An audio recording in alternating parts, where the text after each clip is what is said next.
Boa noite a todos. Hoje nós temos uma pergunta falando sobre Caminho, Verdade e Vida, capítulo 144. Acho que o som está meio baixo, né? Vou arrumar.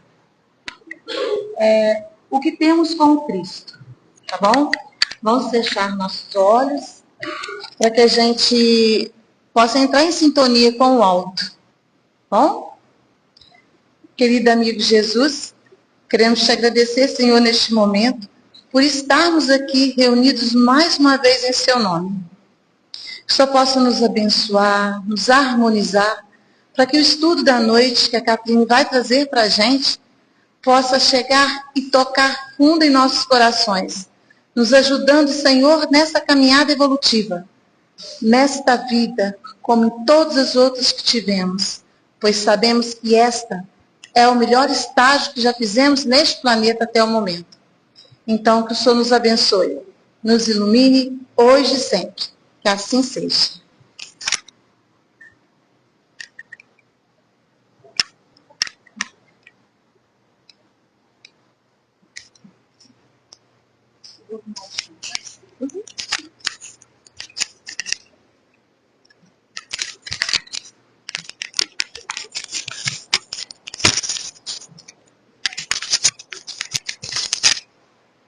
Uma boa noite a todos.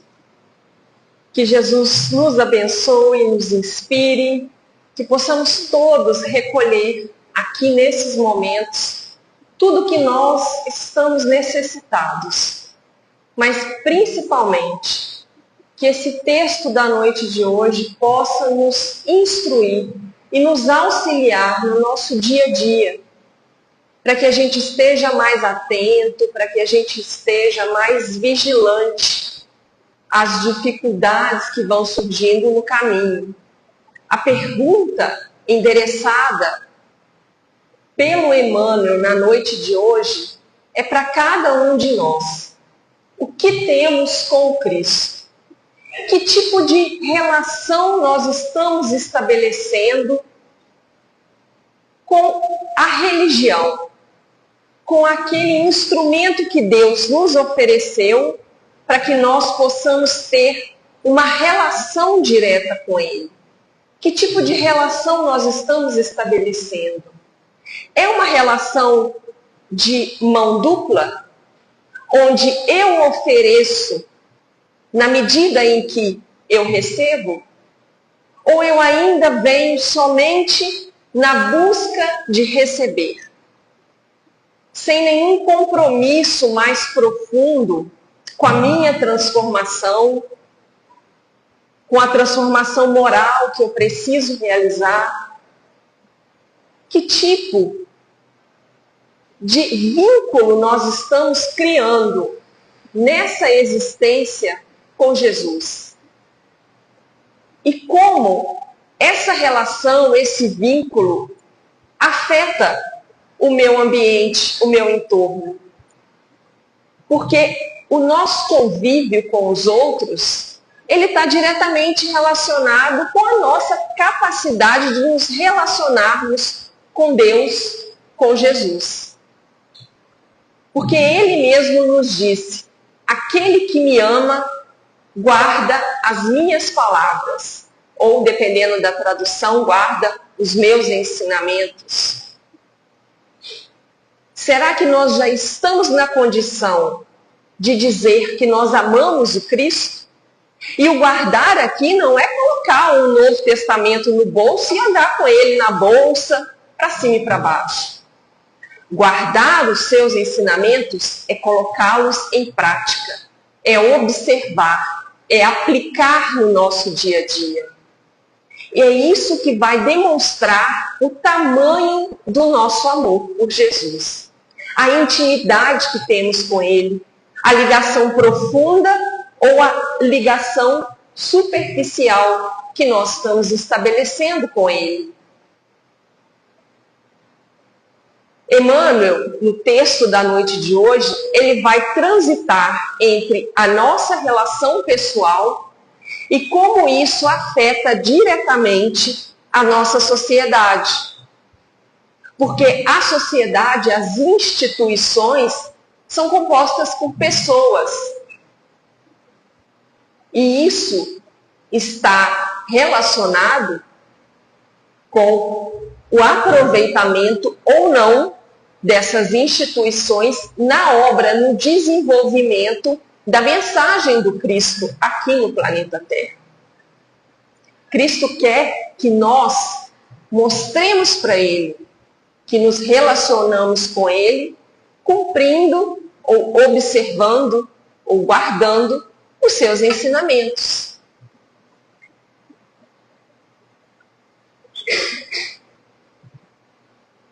Essa pergunta que Emmanuel nos endereça na noite de hoje, ela vem de uma passagem que está no Evangelho de Marcos, logo no início, no primeiro capítulo. Marcos começa a contar a trajetória de Jesus naquele momento. Ele conta um pouquinho antes do batismo de Jesus, do encontro com João Batista, do chamado de alguns dos seus primeiros discípulos, e conta que ao entrar na cidade, Jesus se depara com um homem obsidiado, ou possesso, dependendo da tradução, a gente vai encontrar essas duas palavras. O que é isso? É o que nós hoje conhecemos como processo obsessivo, ou subjugação. Um indivíduo que está sob uma forte influência de um espírito.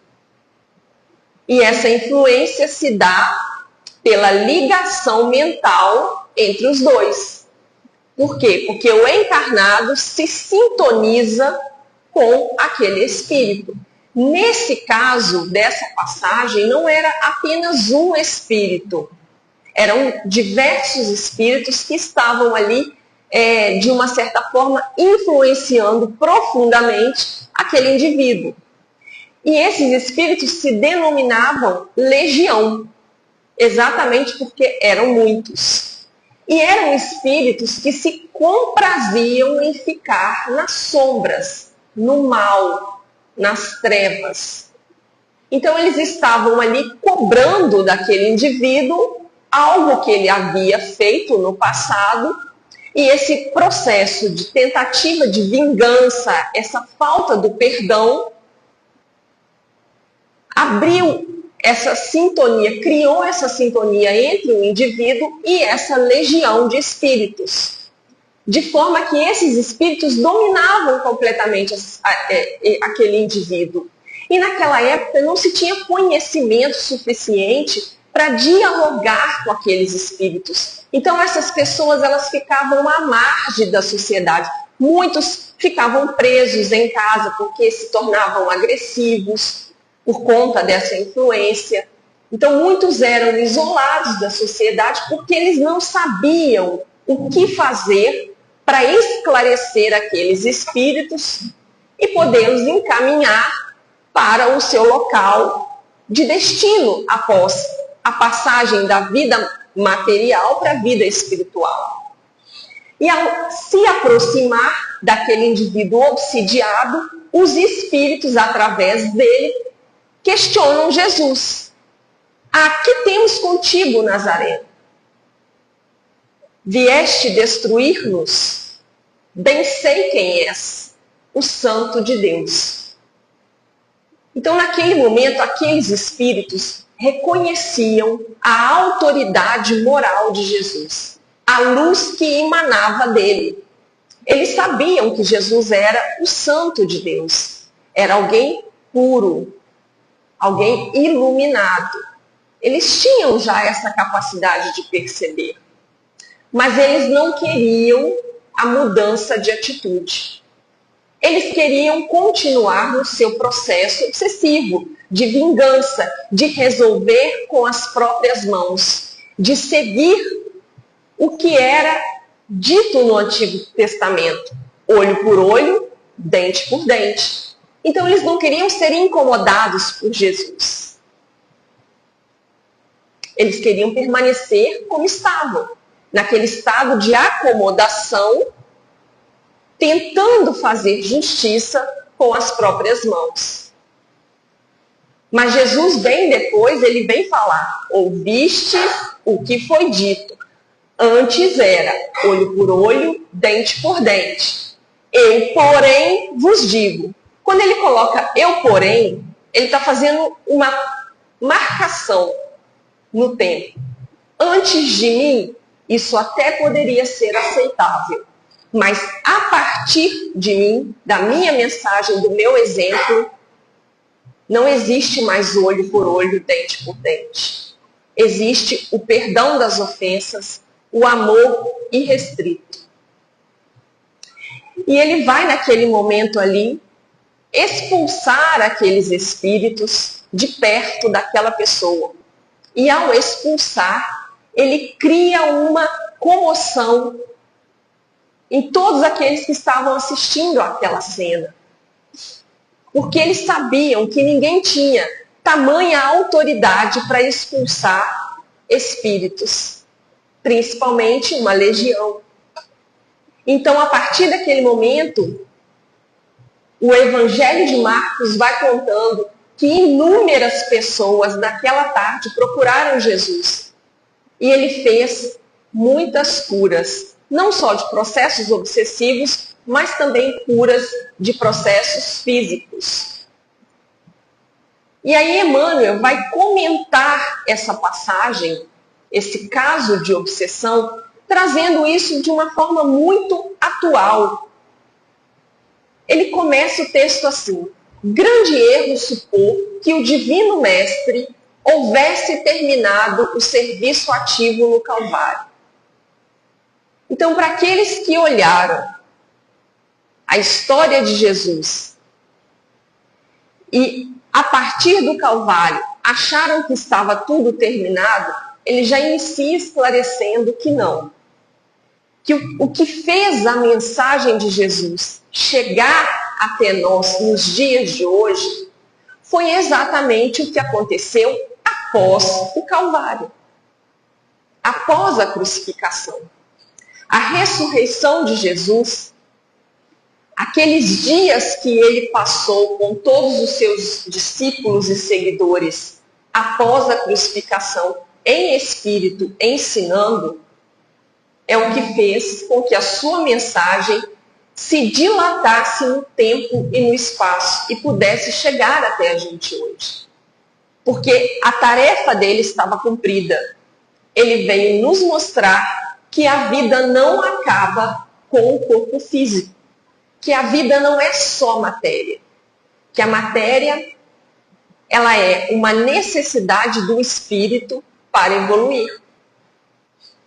Então, a partir daquele momento da crucificação, é que a mensagem de Jesus ganhou maiores proporções. E aqueles que estavam ali ao lado dele, seguindo-o, puderam entender todo o mecanismo da providência divina. Que às vezes nós temos aqui um momento de sofrimento e de dor, mas a recompensa, a glória vem muitas vezes quando nós deixamos o corpo material e seguimos em nosso espírito. Porque a dificuldade que nós passamos aqui, a forma como nós enfrentamos essa dificuldade, é que vai fazer com que nós sejamos mais ou menos felizes, venturosos no mundo espiritual. E é isso que a mensagem de Jesus nos mostra até hoje. É isso que o Espiritismo veio, mais uma vez, relembrar, esclarecer, trazer de uma forma muito mais clara o que nós, ao longo da história, fomos deturpando, fomos esquecendo, fomos nos confundindo. Jesus continua caminhando em todas as direções do mundo. Seu Evangelho Redentor vai triunfando, palmo a palmo, no terreno dos corações. E aqui eu queria destacar o palmo a palmo. Nada é feito de uma forma rápida e muito menos imposta por Deus. Ele não nos obriga a segui-lo, ele não violenta a nossa consciência. Ele espera o momento que cada um de nós estejamos preparados para assumir um compromisso com Ele. O compromisso do nosso aperfeiçoamento, da nossa evolução. Então não existe nenhum tipo de violência da parte de Jesus para conosco. Ele entende o momento de cada um. Quando nós observamos o comportamento, por exemplo, de Nicodemos, que era um fariseu extremamente culto, era mestre da religião em Israel. E existe aquele convite para que ele deixasse de lado a exterioridade do culto fariseu e seguisse Jesus. Mas ele não consegue abrir mão ainda daquela posição que ele ocupava. Jesus não o recrimina, não o violenta, mas explica carinhosamente para ele como que deveria ser esse processo de evolução. É necessário nascer de novo. Quantas vezes for preciso, para que a evolução e o entendimento vá se consolidando na criatura. Então nada nos é imposto. Nós somos sempre convidados, nós somos sempre chamados. E Ele nos espera para que a gente mude o nosso comportamento. Que aquilo que nós tenhamos com Cristo seja uma atitude de reciprocidade, devolvendo tudo aquilo que Ele investe em nós. Que a misericórdia divina já investiu e ainda investe em nós ao longo das nossas reencarnações. Então Emmanuel continua dizendo que esse fato, né, essa circunstância da missão de Jesus não ter terminado no Calvário, semelhante circunstância, deve ser lembrada porque também os espíritos maléficos tentam repelir o Senhor diariamente. Não só os maléficos, mas os ignorantes também. Aqueles que ainda não despertaram para a necessidade do aperfeiçoamento, do conhecimento, da evolução, do progresso, do aproveitamento do tempo que nós temos aqui na matéria para crescermos. Então essas duas classes, os maléficos e os ignorantes, tentam repelir o Senhor diariamente. Refere-se o evangelista Marcos a entidades perversas que se assenhoreavam do corpo da criatura.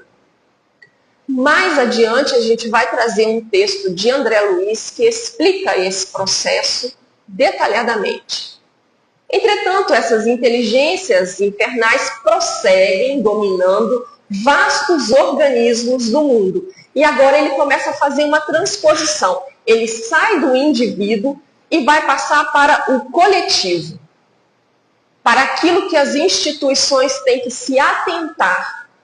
Porque enquanto são formadas por pessoas, e pessoas são falhas, as instituições também estão sujeitas a esses processos de dúvida ou de fuga de uma relação mais profunda com Cristo.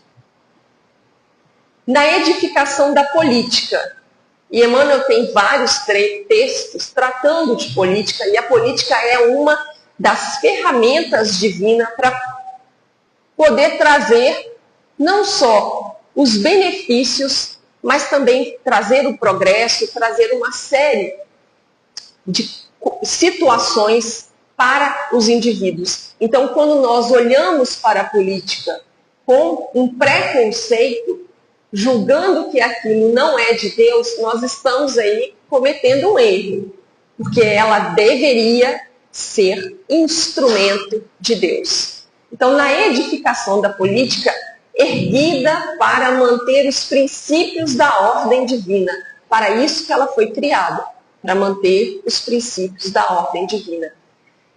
Essas influências, né, surgem sob os nomes de discórdia e tirania.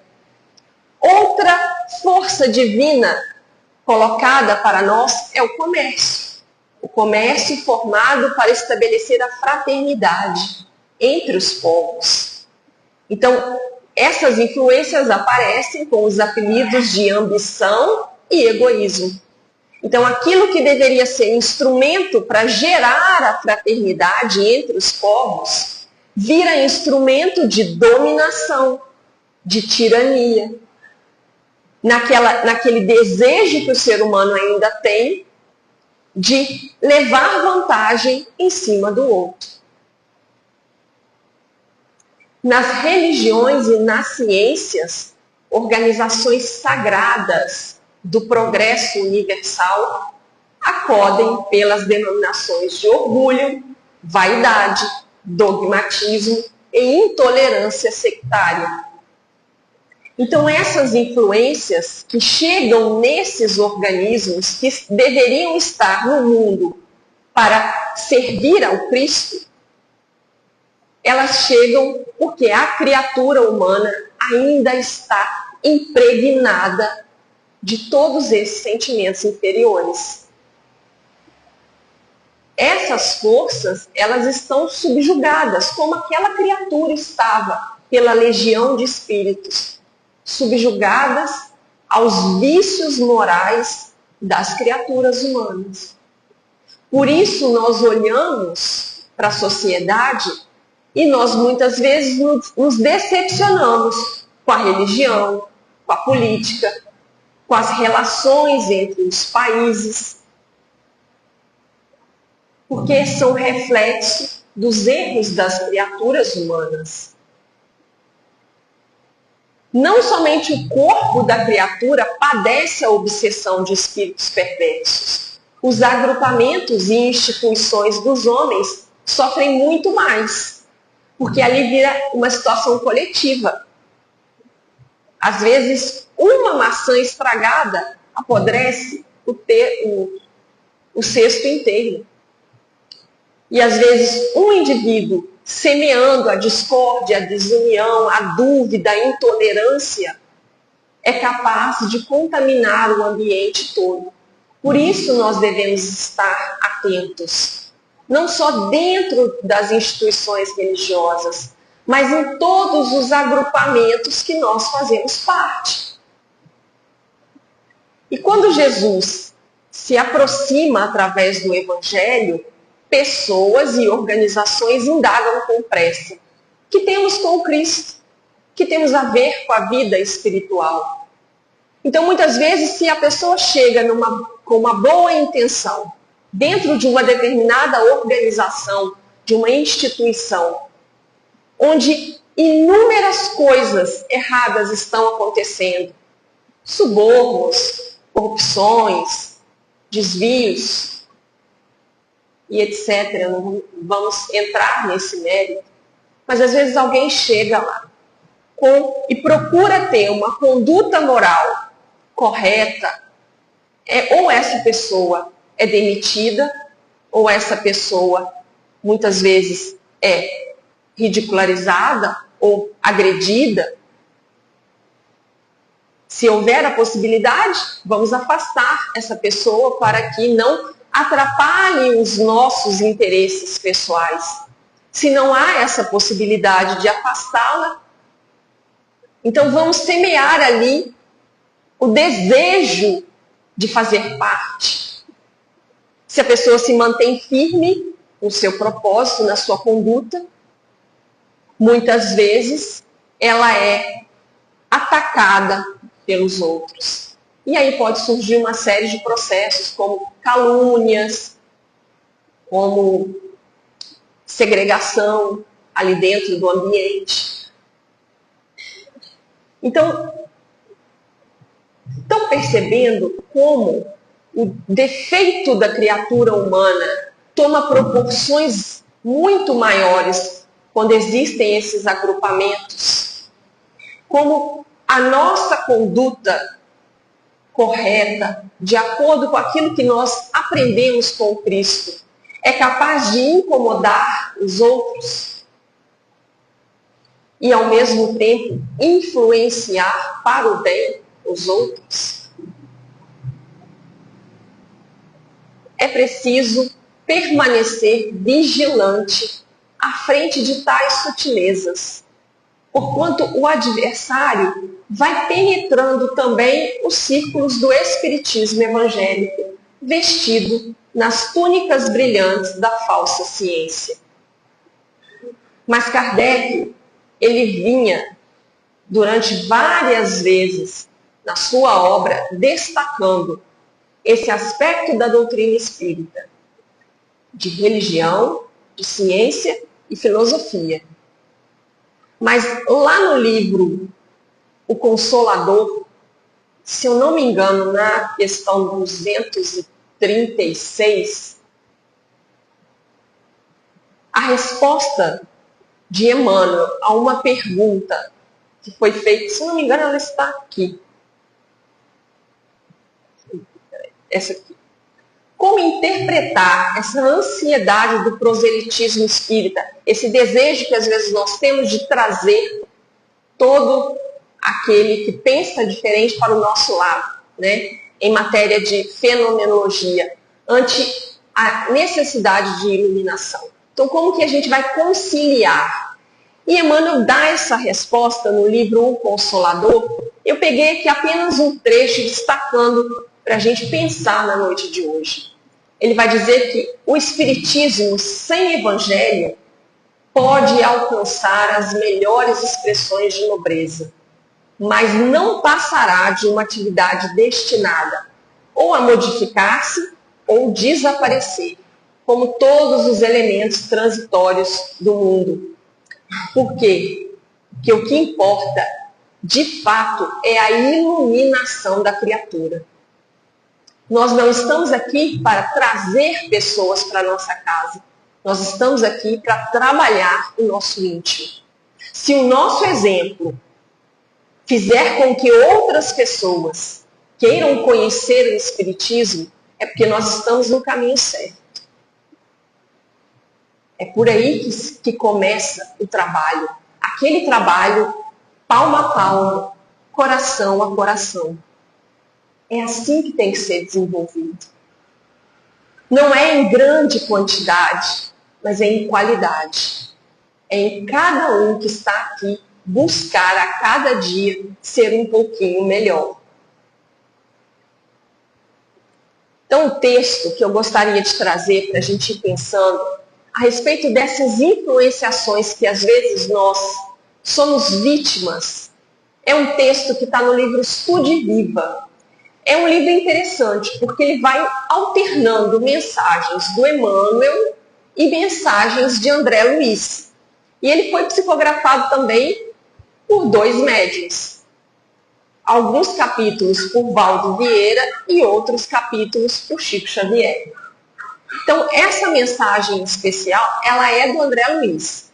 E ele vai falando para a gente ali no início, ela não está completa, eu trouxe apenas alguns trechos para a gente discutir, que ele não sabe o que tem causado maior dano à humanidade. Se são aquelas grandes obsessões, subjugações, né, em que o indivíduo encontra-se totalmente dominado pelo espírito, né, e aí ele coloca aqui que isso pode ser um processo individual ou coletivo, né, e pode existir grandes obsessões coletivas, essas que todos conseguem perceber e todos conseguem ajudar, seja com uma oração, seja com um esclarecimento, ou se são aquelas meio obsessões de quase obsidiados, aquelas discretas que acontecem no nosso dia a dia e que às vezes a gente acha que são pensamentos nossos. Às vezes a gente nem sabe que existe um espírito ali ao nosso lado tentando implantar aqueles pensamentos. Então essas passam despercebidas, mas são mais frequentes, ele destaca aqui.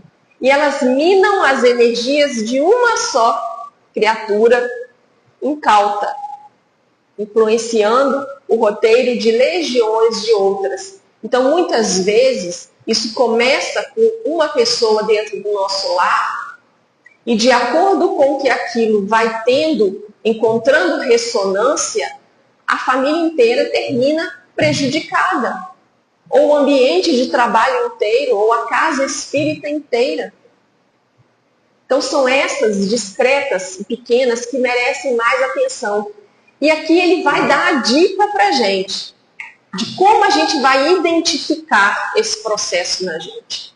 Sempre que você experimente um estado de espírito tendente ao derrotismo, que perdura várias horas, sem uma causa orgânica ou moral de destaque, ou seja, sem ter acontecido nada que justifique esse estado de derrotismo. Havente a hipótese, pense na possibilidade de uma influenciação espiritual sutil.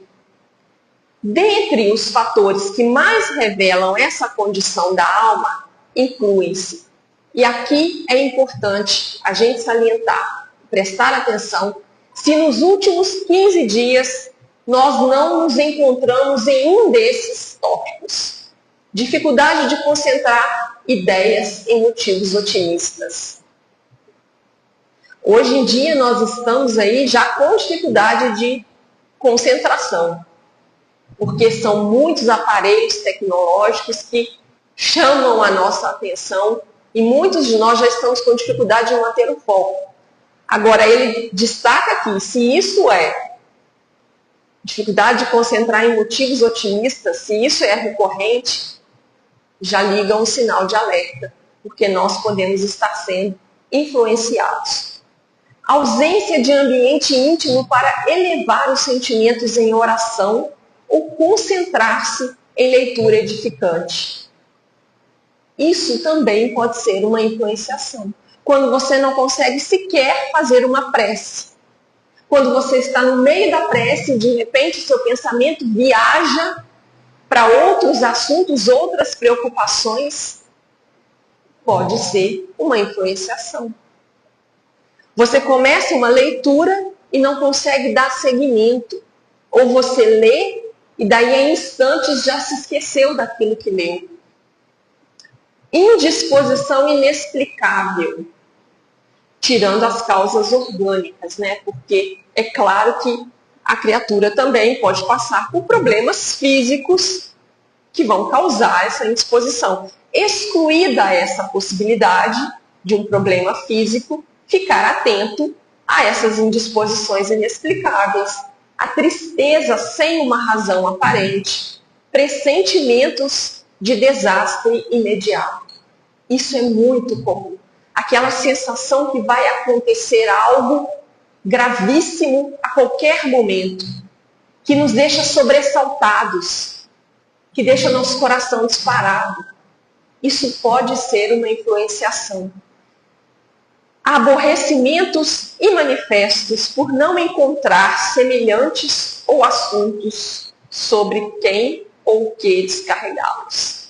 Então, às vezes, a gente começa a buscar pretextos para descarregar as nossas frustrações, os nossos aborrecimentos nos outros. E isso, quando nós damos vazão, isso vai se tornando um processo viciante.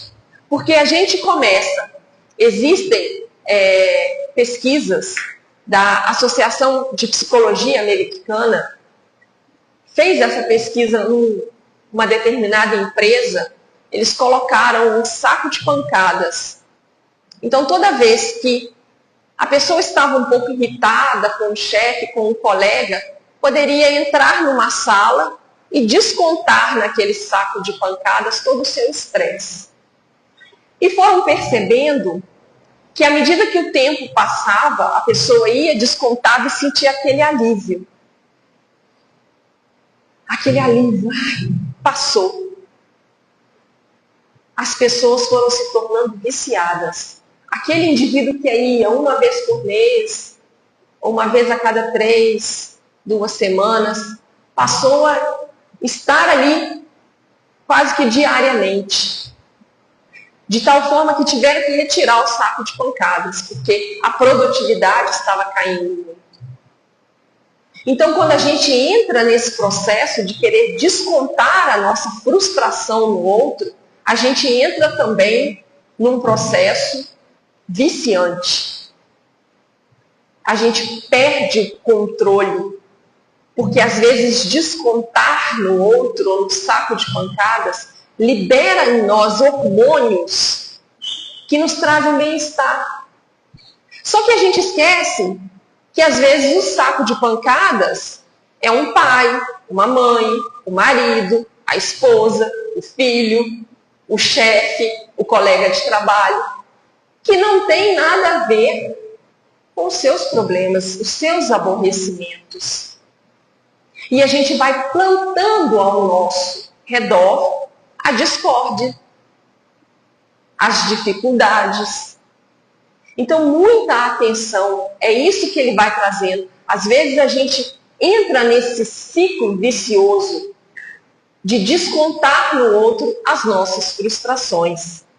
Continuando, pessimismos subreptícios, irritações surdas, queixas, exageros de sensibilidade, aquela criatura que adora se fazer vítima, adora ser ali o centro das atenções, que todo mundo tenha pena, né, se condoa do seu sofrimento.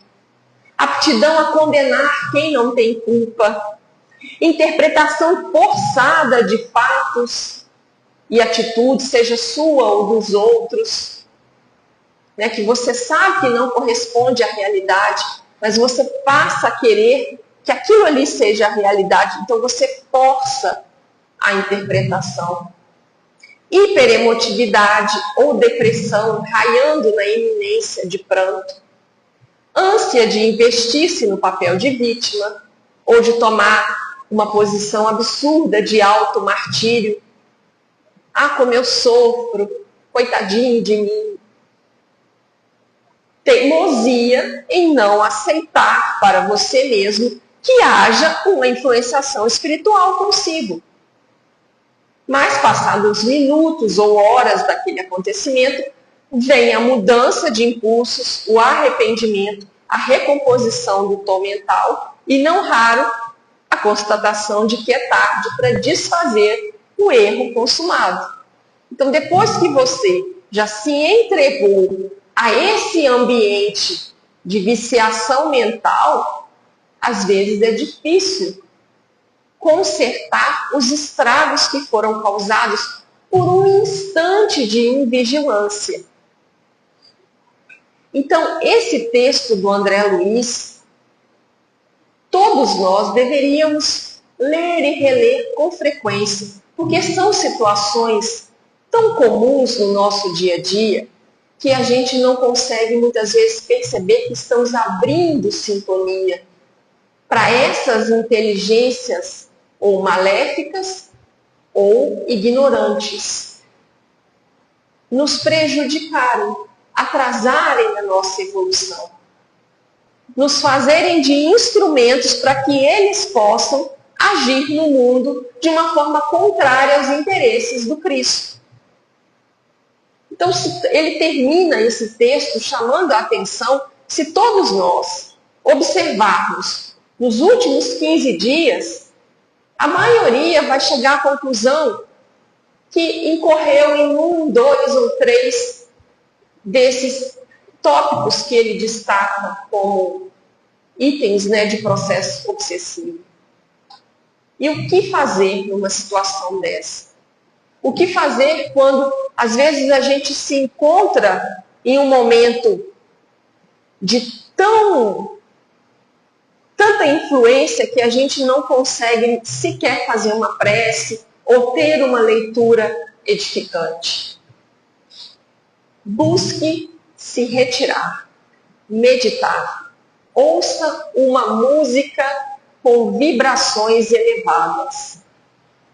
Coloque uma música calma, uma música clássica.